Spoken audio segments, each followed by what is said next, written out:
Pendidikan merupakan kebutuhan mendasar untuk membangun suatu bangsa.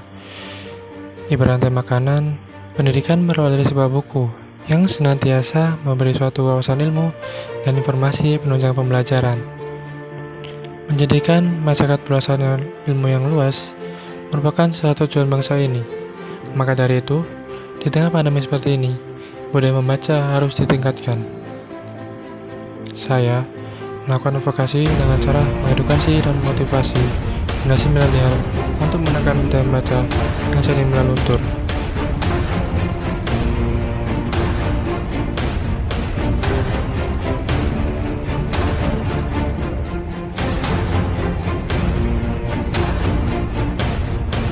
Meskipun di tengah pandemi, tidak larang bagi saya untuk mengedukasi dan memotivasi para pemuda atau generasi milenial dalam menekan budaya membaca.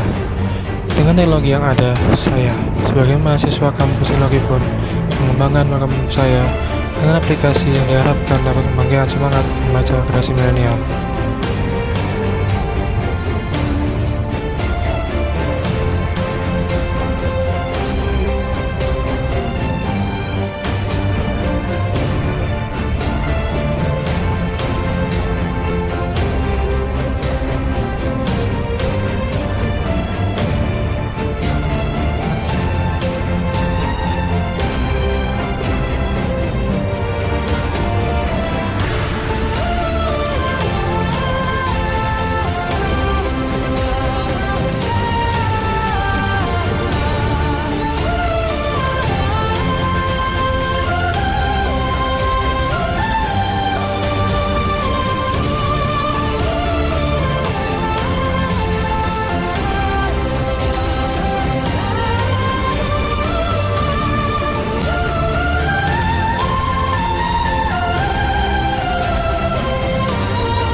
Saya, Muhammad Iqbal Hafiz, Kota Surabaya, beserta Putra Putri Pendidikan Jawa Timur tahun 2021.